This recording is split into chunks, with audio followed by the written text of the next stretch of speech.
Assalamualaikum warahmatullahi wabarakatuh. Dari video sebelumnya, membahas tentang analisis kebutuhan dan daftar analisis kebutuhan, terdapat beberapa pertanyaan. Kami akan menjawab pertanyaannya satu persatu. Yaitu ada pertanyaan dari Jogi Timotius. Di halaman atau slide 7, kalian menjelaskan mengenai metode analisis kebutuhan, di mana terdapat 5 metode, yaitu sampling, wawancara, kuesioner atau angket, observasi, dan dokumentasi. Di antara metode-metode yang kalian paparkan tersebut, pastinya kan mempunyai aktiviti atau kegiatan pengumpulan data dan juga berisi penjelasan terkait atau berdasarkan metode-metode tersebut. Pertanyaannya, coba jelaskan. Yang pertama, bagaimana metode tersebut digunakan, bagaimana sasaran metodenya, apa kelebihan metode ini, apa kekurangan metodenya, dan kapan metode sebaiknya digunakan. Mohon beri penjelasan di setiap masing-masing metode. Yang pertama, yaitu ada metode wawancara. Metode wawancara itu, bagaimana metode ini digunakan? Yaitu dengan cara, yang pertama, pilihlah orang yang berpotensi untuk diwawancara. Buat janji dengan orang yang dipilih, rancang pertanyaan yang terstruktur untuk wawancara, dan wawancara orang tersebut secara pribadi, dan rekam atau catatan tanggapannya. Sasaran metode ini yaitu personil kunci dari proses-proses dalam DAD. Dan terkadang personil ini di luar sistem seperti supplier atau pelanggan.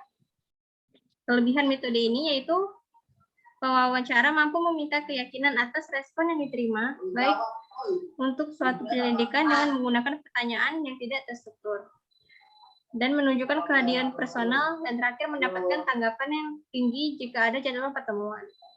Kekurangan dari metode ini yaitu butuh waktu yang banyak, perlu latihan dan pengalaman sebagai pewawancara, sulit membandingkan hasil wawancara karena keragaman yang diwawancara, sulit untuk memilih hanya sebagian yang akan diwawancara tanpa mempertimbangkan yang lain. Kapan metode sebaiknya digunakan?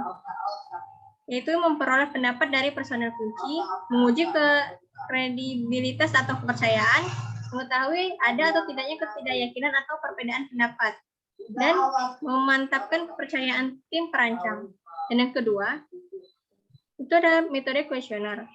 Bagaimana sih metode ini digunakan? Itu yang pertama, rancang standar kuesioner. Yang kedua, kuesioner dikirim ke sebagian besar user. Yang ketiga, tanggapan terstruktur disimpulkan dalam bentuk statistik tersebar.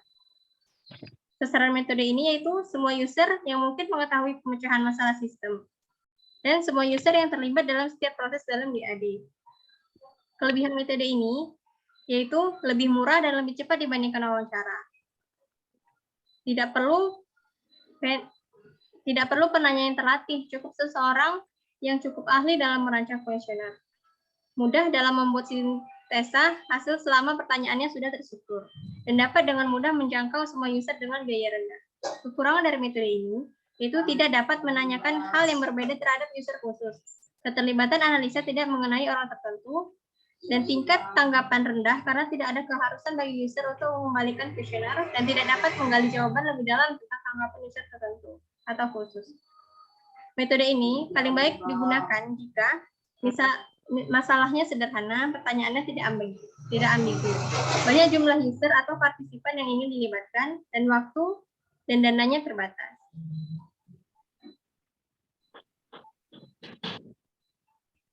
Lalu yang ketiga ada observasi.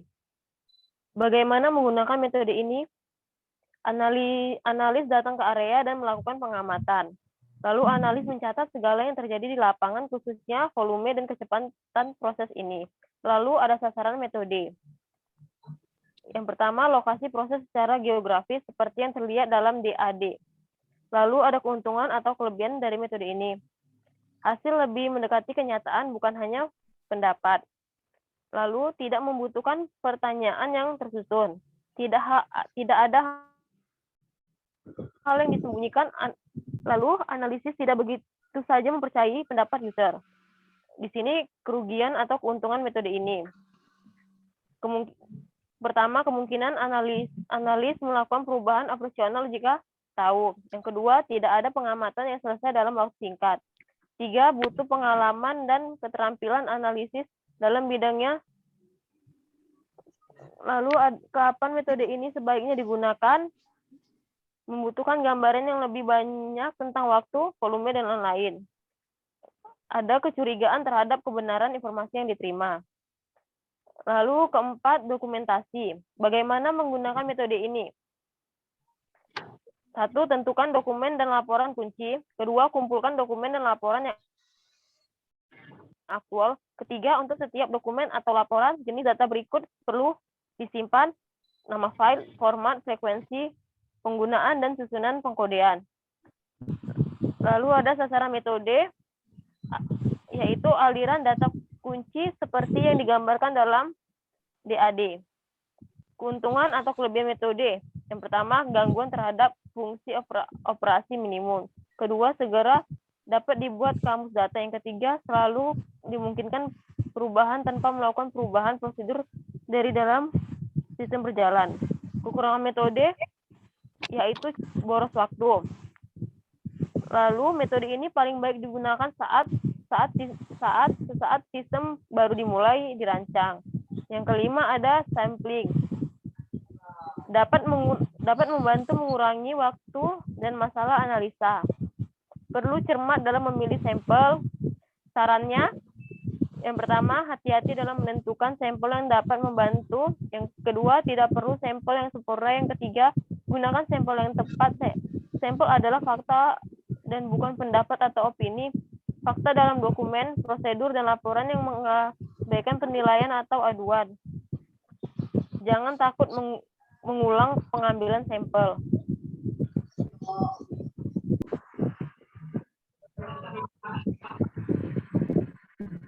Saya akan menjawab pertanyaan dari Doli.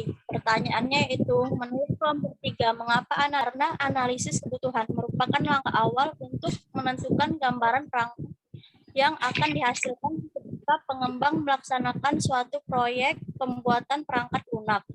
Perangkat lunak yang paling sesuai dengan kebutuhan pengguna sangat tergantung pada keberhasilan dalam melakukan analisis kebutuhan.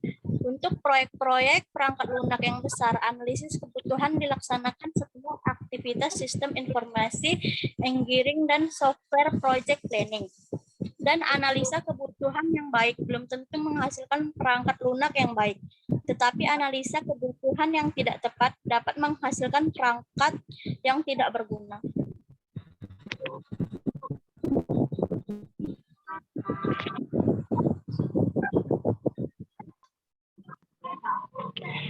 Saya Ines Nabila. Di sini saya akan menjawab pertanyaan dari Zeni Amalia, kelompok 4 dengan pertanyaan, coba jelaskan 5 langkah pokok analisa kebutuhan tersebut. 5 langkah pokok analisa kebutuhan. Yang pertama, ada identifikasi masalah. Yang kedua, ada evaluasi dan sintetis. Yang ketiga, ada pemodelan. Yang keempat, ada spesifikasi. Yang kelima, review. Identifikasi masalah adalah suatu proses yang paling penting dalam melakukan sebuah penelitian selain dari latar belakang dan juga perumusan masalah yang ada. 2. Evaluasi dan sintetis. Penilaian atau evaluasi di sini merupakan kemampuan seorang untuk membuat pertimbangan terhadap suatu kondisi, nilai, atau ide. Misalnya, jika seorang dihadapkan pada beberapa pilihan, maka ia akan mampu memilih satu pilihan yang terbaik sesuai dengan patokan-patokan atau kriteria yang ada. 3. Ada pemodelan. Pemodelan adalah proses untuk membuat suatu model dari sistem. Model adalah representasi dari sebuah bentuk nyata.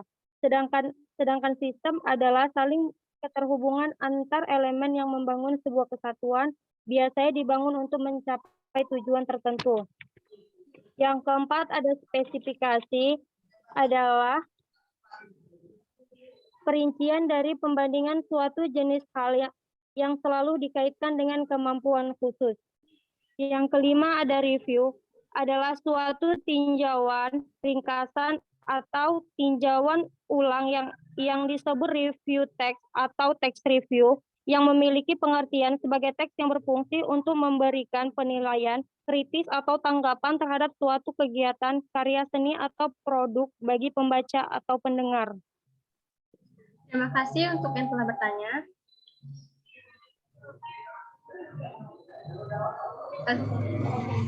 Jika ada kesalahan, kami mohon saran dan kritik. Assalamualaikum warahmatullahi wabarakatuh.